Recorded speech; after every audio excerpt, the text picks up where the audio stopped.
Olá! Para quem trabalha com direito internacional de família, este tema é fundamental. Hoje a gente vai mergulhar no Código Civil italiano para entender, artigo por artigo, como eles tratam o patrimônio no casamento. Então, vamos lá. A pergunta que não quer calar. Quando um casal se une na Itália, como fica a divisão do patrimônio? Para a gente entender a regra de hoje, a gente precisa voltar um pouquinho no tempo para uma grande virada na lei. Pois é, 1975. Esse ano foi sem dúvida um divisor de águas. Aconteceu uma reforma jurídica que, olha, mudou completamente o tabuleiro do direito de família italiano. E é justamente esse sistema, que nasceu ali, que a gente vai explorar agora. Essa reforma, então, estabeleceu o que a gente chama de regra do jogo. Ou seja, se o casal não se manifestar, não escolher nada diferente, qual é o regime que a lei italiana impõe automaticamente? E a resposta está aí, no artigo 159.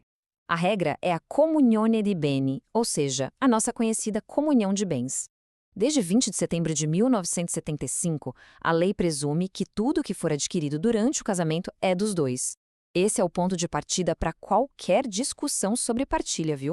Mas a lei não é engessada, claro. A legislação italiana dá liberdade para os casais customizarem essa regra, sabe? Eles podem criar um regime próprio através de acordos formais, que são as convenzioni matrimoniali.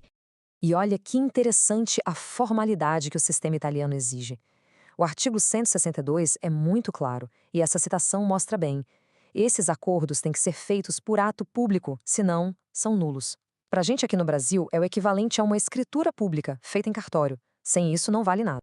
Então, resumindo os requisitos, a forma é a chave de tudo, sempre por ato público. Isso pode ser feito antes ou até mesmo durante o casamento. Uma saída bem prática que a lei permite é declarar a escolha pela separação de bens já ali no ato da celebração do casamento. Fica mais fácil. Mas atenção, para valer contra terceiros, para todo mundo saber, é obrigatório anotar isso na certidão de casamento. Agora a gente entra num instituto jurídico que eu acho fascinante, bem peculiar do direito italiano.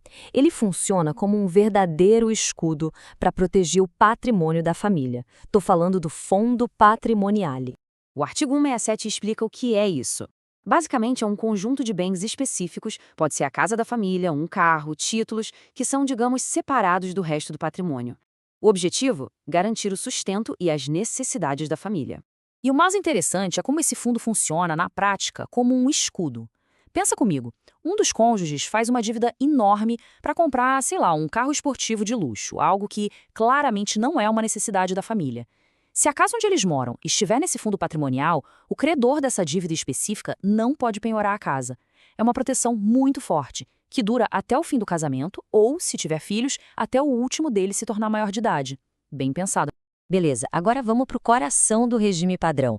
O que de fato entra na comunhão e o que continua sendo de cada um.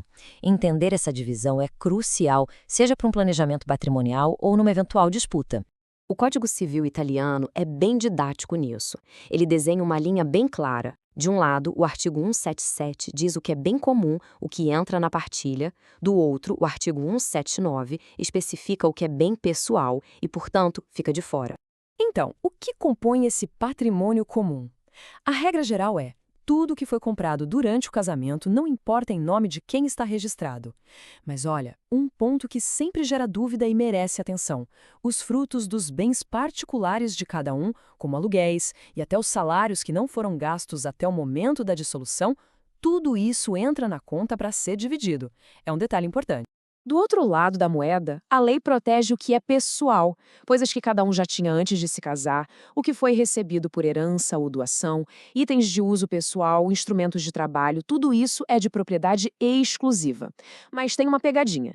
Se a pessoa vender um bem pessoal e comprar outro com esse dinheiro, esse novo bem só continua sendo pessoal se isso for dito de forma expressa no documento de compra. Tem que ter essa declaração. E as dívidas como ficam? Aqui, a lei cria uma ordem de responsabilidade bem definida. Dívidas feitas para a família, quem paga são os bens comuns. Agora, dívidas pessoais, seja de antes ou durante o casamento, a responsabilidade principal é do patrimônio pessoal de quem fez a dívida. O patrimônio comum só entra na jogada de forma subsidiária e, mesmo assim, só responde pela metade do seu valor. Certo. Chegamos na parte final do ciclo. E quando o regime de bens acaba?